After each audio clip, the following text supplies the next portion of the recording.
ನಲ್ಲಿ ಸ್ಮರಿಸುತ್ತಾ ಈ 1ನೇ ಗೋಷ್ಠಿ ಮಹಿಳಾ ಸಬಲೀಕರಣ ಶ್ರೀ ವಿರಕ್ತ ಮಠ ಇಂಗಳೇಶ್ವರ ಹಾಗೂ ಜಿಲ್ಲಾ ಮತ್ತು ತಾಲೂಕು ಕನ್ನಡ ಸಾಹಿತ್ಯ ಪರಿಷತ್ತು ವಿಜಯಪುರದ ಸಂಯುಕ್ತ ಆಶ್ರಮದಲ್ಲಿ ಒಂದು ಕಾರ್ಯಕ್ರಮ ನಡೀತಾ ಇದೆ. ಈ ಒಂದು ಕಾರ್ಯಕ್ರಮದಲ್ಲಿ ಮೊದಲನೆಯ ಗೋಷ್ಠಿ ಮಹಿಳಾ ಸಬಲೀಕರಣ ಅನ್ನುವಂಥದ್ದು.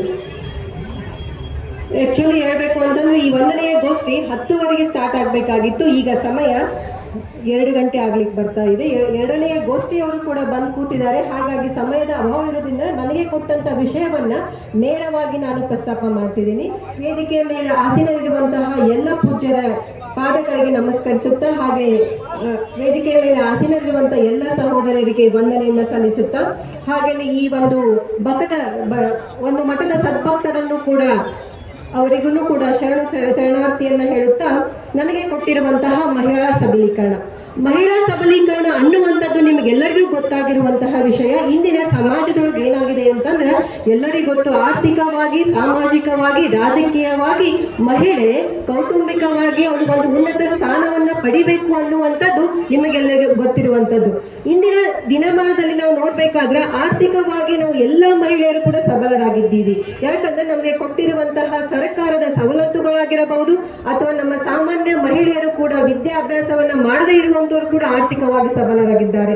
ಅದು ಹೇಗೆ ಅನ್ನುವಂಥದ್ದು ನಿಮಗೆ ಪ್ರತಿದಿನ ನಿಮಗೆ ತಿಂಗಳಿಗೆ 2,000 ರೂಪಾಯಿ ಆಗಿರ್ಬಹುದು ಅಥವಾ ಫ್ರೀ ಬಸ್ ಆಗಿರ್ಬಹುದು, ನಿಮ್ಮ ಕೆಲಸ ಕಾರ್ಯಗಳನ್ನ ಮಾಡಲಿಕ್ಕೆ ಆಗಿರ್ಬಹುದು, ಎಲ್ಲವನ್ನ ಆರ್ಥಿಕವಾಗಿ ನಮ್ಮನ್ನ ಸಬಲರನ್ನಾಗಿ ಮಾಡಿದ್ರು ಕೂಡ ನಾವು ಯಾರೂ ಕೂಡ ಸಬಲರು ಅಂತ ಹೇಳಿಕ್ಕೆ ನನಗೆ ಕೆಲವೊಂದಿಷ್ಟು ವಿಚಾರಗಳನ್ನ, ಯಾಕಂದ್ರೆ ನಾನು ಸಮಾಜಶಾಸ್ತ್ರದ ಉಪನ್ಯಾಸಕಿ ಆಗಿರೋದ್ರಿಂದ ಸಮಾಜಶಾಸ್ತ್ರದ ನೆಲೆಗಟ್ಟಿನಲ್ಲಿ ಸಮಾಜದ ಒಂದು ಕೆಲವು ವಿಷಯಗಳನ್ನ ನೋಡಿದಾಗ, ಸಂಶೋಧನೆಯನ್ನ ಮಾಡಿದಾಗ ಎಷ್ಟೋ ಕುಟುಂಬದಲ್ಲಿ ಸಾಮಾಜಿಕವಾಗಿ ಮಹಿಳೆಗೆ ಅವಳ ಅಂತಸ್ತಿಗೆ ಕುಂದುಕೊರತೆ ಬರ್ತಾ ಇದೆ. ಯಾಕಂದ್ರೆ ಕೆಲವೊಂದ್ ಕಡೆ ಹೇಳ್ತಾರ, ಈ ಒಂದು ಸಬಲೀಕರಣ ಅನ್ನುವಂಥದ್ದು ಮಹಿಳೆ ಅಂದ್ರೆ ಏನು ಅಂತಂದ್ರ ಅಲ್ಲೇ ಪುರುಷ ಮತ್ತು ಮಹಿಳೆಗೆ ಬೈಫರಿಕೇಶನ್ ಅನ್ನುವಂಥದ್ದಿಲ್ಲ, ವ್ಯತ್ಯಾಸವನ್ನ ಮಾಡುವಂಥದ್ದಲ್ಲ. ಮಹಿಳೆ ಮತ್ತು ಪುರುಷ ಎಲ್ಲರೂ ಕೂಡ ಒಂದೇ. ಆಗ ಅದು ಇರುವುದಿಲ್ಲ. ನಾವೇನು ಇರುತ್ತಲ್ಲ ಅದನ್ನು ವೈಭವೀಕರಿಸಬೇಕು. ಹಾಗಾಗಿ ಆತ್ಮಲಿಂಗ ಅನ್ನುವಂಥದ್ದೇನಿದೆ ಅಲ್ಲ ಅದು ಒಂದೇ ಇದೆ, ಅಲ್ಲಿ ಮಹಿಳೆ ಮತ್ತು ಪುರುಷ ಅನ್ನುವಂಥದ್ದೇನೂ ಇಲ್ಲ. ಆದ್ರೆ ಇಂದಿನ ಸಮಾಜ ನಮಗೆ ಏನ್ ಮಾಡಿದೆ ಅಂತಂದ್ರೆ, ನಾವು ನಿಮಗೆಲ್ಲ ದುಡ್ಡವನ್ನ ಕೊಡ್ತಿದ್ದೀವಿ, ನೀವು ಆರ್ಥಿಕವಾಗಿ ಸಬಲರನ್ನ ಮಾಡಿದೀವಿ, ರಾಜಕೀಯವಾಗಿ ಸಬಲರನ್ನ ಮಾಡಿದೀವಿ ಅಂತ ಹೇಳ್ತಾ ಇದೆ. ಕೆಲವೊಂದಿಷ್ಟು ವಿಚಾರಗಳನ್ನ ಸಬಲೀಕರಣ ಅನ್ನುವಂಥದ್ದು ನೀವು ನಮಗೆ ಕೊಟ್ಟಿರುವಂಥದ್ದಲ್ಲ, ನಾವು ಬೈ ಬರ್ತ್ ಆಗಿ ತಗೊಂಡಿರುವಂಥದ್ದು.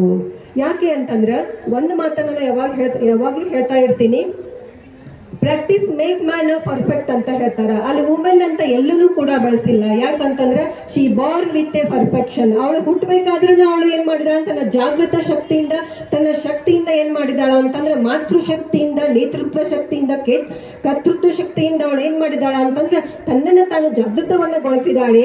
ಕೇವಲ ನೀವು ರಾಜಕೀಯವಾಗಿ ಮತ್ತು ಆರ್ಥಿಕವಾಗಿ ನಮ್ಮನ್ನ ಸಬಲರನ್ನಾಗಿ ಮಾಡ್ತೀನಿ ಅಂತಂದ್ರೆ ಸಾಧ್ಯವಿಲ್ಲ.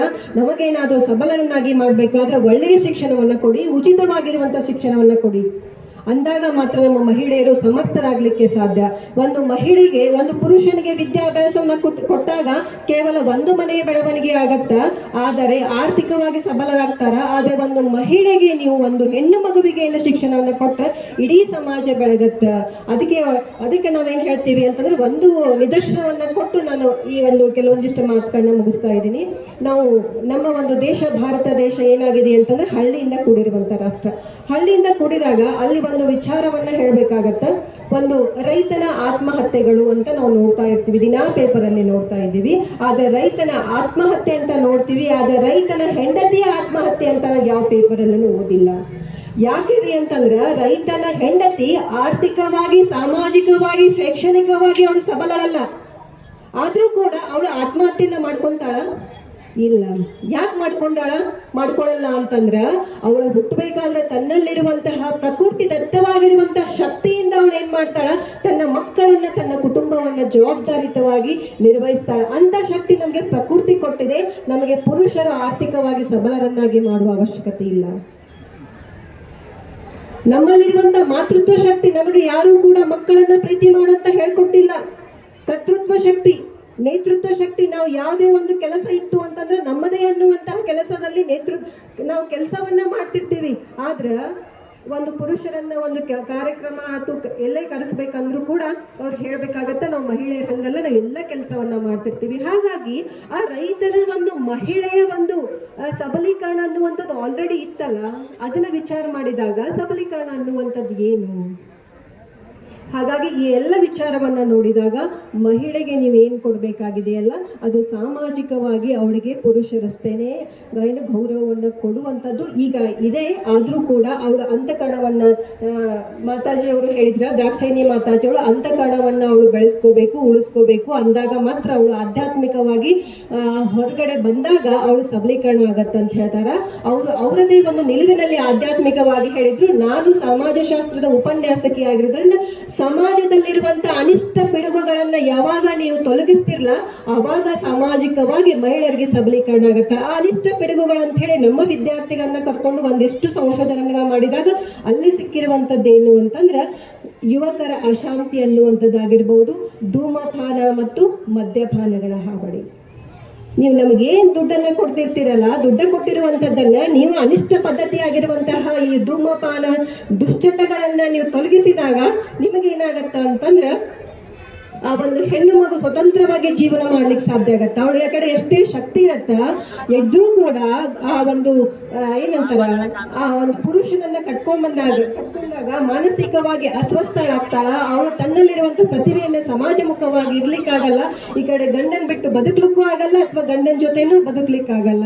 ಅಂತಹ ಪರಿಸ್ಥಿತಿ ಒಳಗ ಅಂತಹ ಒಂದು ಅನಿಷ್ಟ ಏನಾದಾವಲ್ಲ ಆ ಯೋಜನೆಗಳದಾವಲ್ಲ ಅವ್ನು ಬಿಡ್ರಿ. ಇಂತಹ ಯೋಜನೆಗಳಿಂದ ನಮ್ಮ ಕರ್ನಾಟಕವನ್ನ ಧೂಮಪಾನ ಮತ್ತು ಮದ್ಯಪಾನವನ್ನು ನಿರ್ಮೂಲನೆಯನ್ನ ಮಾಡುವಂತಹ ಶಕ್ತಿ ಯಾರಿಗಾದ್ರೂ ಇದ್ರೆ ಅದು ಓಪನ್ ಆಗಿ ನೀವು ಮಾಡ್ರಿ. ಅಂದಾಗ ಮಾತ್ರ ನಾವು ಸಾಮಾಜಿಕವಾಗಿ ಮಹಿಳೆಯರು ಬಲಿಷ್ಠರಾಗ್ಲಿಕ್ಕೆ ಸಾಧ್ಯ ಆಗತ್ತ ಅನ್ನುವಂತ ಮಾತನ್ನ ಹೇಳ್ತಾ, ಹಾಗೇನೆ ನಾನು ಮಹಿಳೆಯರಿಗೆ ಒಂದು ವಿಚಾರವನ್ನ ಹೇಳ್ತೀನಿ.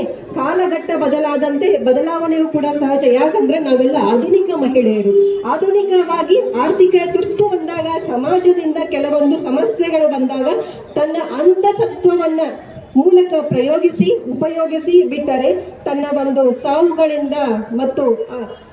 ಸಾವುಗಳಿಂದ ಅಂತ್ಯವನ್ನ ಕಾಣಬಾರ್ದು ಅನ್ನುವಂಥದ್ದು.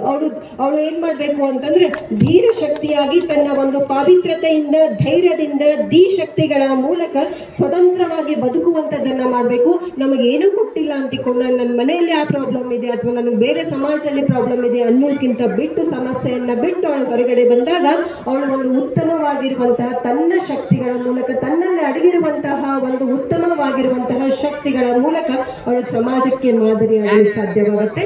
ಹಾಗಾಗಿ ನನಗೆ ಕೊಟ್ಟಿರುವಂತಹ ಈ ಒಂದು ಕಾಲಘಟ್ಟದಲ್ಲಿ ನಾನನ್ನ ಉಪನ್ಯಾಸವನ್ನ ಮುಗಿಸ್ಲಿಕ್ಕೆ ಪ್ರಯತ್ನ ಮಾಡ್ತಾ ಇದ್ದೀನಿ. ಕೊನೆಯದಾಗಿ ಒಂದು ವಚನವನ್ನ, ಅಕ್ಕಮಾದಿಯ ಒಂದು ವಚನವನ್ನ ಹೇಳಿ ಮುಗಿಸ್ತಾ ಇದ್ದೀನಿ. ಹಸಿವಾದರೆ ಭಿಕ್ಷಾನಂಗಳುಂಟು, ತೃಷೆಯಾದರೆ ಕೆರೆ ಹಳ್ಳ ಬಾವಿಗಳುಂಟು, ಶಯನಕ್ಕೆ ಹಾಳು ದೇಗಳು ಉಂಟು, ಚನ್ನಮಲ್ಲಿಕಾರ್ಜುನಯ್ಯ ಆತ್ಮ ಸಂಘಾತಕ್ಕೆ ನೀ ನನಗುಂಟು ಅಂತ ಹೇಳಿ. ಅವಾಗ 12ನೇ ಶತಮಾನದಲ್ಲಿನೇ ಅವಳು ಏನ್ ಮಾಡಿದ್ಲು ಅಂತಂದ್ರೆ ನನಗೇನು ಕೊಡ್ಬೇಡ್ರಿ ಎಲ್ಲಾನು ಇದೆ ಅನ್ನುವಂತಹದ್ದಲ್ಲ. ಆ ಒಂದು ಶಕ್ತಿ ಏನಿದೆ ಅಲ್ಲ, ಆ ಒಂದು ಶಕ್ತಿಯಿಂದ ಅವಳನ್ನ ನಾವು ಪ್ರೇರೇಪಣೆಯನ್ನ ಮಾಡಿಕೊಂಡು ಎಲ್ಲಾ ಮಹಿಳೆಯರು ಕೂಡ ನಮ್ಮಲ್ಲಿ ಅಡಗಿರುವಂತಹ ಸೂಕ್ತವಾಗಿರುವಂತಹ ಶಕ್ತಿಯನ್ನ ಪಡೆದ ನಾವೇನ್ ಮಾಡ್ಬೇಕಾಗಿದೆ ಅಂತಂದ್ರೆ ಸಮಾಜಮುಖಿಯೇನ ಕೆಲಸವನ್ನ ಮಾಡುವಂತ ಕಾರ್ಯವನ್ನ ಮಾಡಬೇಕಾಗಿದೆ. ಹಾಗೇನೆ ಈ ಒಂದು ನೆಲದ ಬಗ್ಗೆ ಹೇಳಬೇಕು ಅಂತಂದ್ರೆ 2 ನಿಮಿಷದಲ್ಲಿ ಹೇಳ್ತೀನಿ. ಈ ನೆಲದ ಬಗ್ಗೆ ನಾನು ನಿನ್ನೆವರೆಗೂ ಕೂಡ ಒಂದು ಉಪನ್ಯಾಸಕ್ಕೆ ಬರುವಂತಹ ವಿಚಾರ ಇರಲಿಲ್ಲ. ಈ ಒಂದು ನೆಲದ ಚನ್ನಬಸವ ಮಹಾಸ್ವಾಮಿಗಳ ನಮ್ಮ ಅಜ್ಜಿಯ ಕೈಯಲ್ಲಿ ಬೆಳೆದಿರೋದ್ರಿಂದ, ಬಿಡಗಿ ತಾಲೂಕು ನಗರದಲ್ಲಿ ಅವರು ಒಂದು ಬೆಳೆದಿರೋದ್ರಿಂದ ಅವರ ನಾನು ನನ್ನ ತಾಯಿಯ ಗರ್ಭದಲ್ಲಿರ್ಬೇಕಾದ್ರೆ ನನಗೆ ಲಿಂಗ ಸಂಸ್ಕಾರವನ್ನ ಮಾಡಿರುವಂಥದ್ದು. ಆ ಒಂದು ಸಂಸ್ಕಾರದಿಂದ ನನಗಿಲ್ಲೇ ಕಲಿಸ್ತು.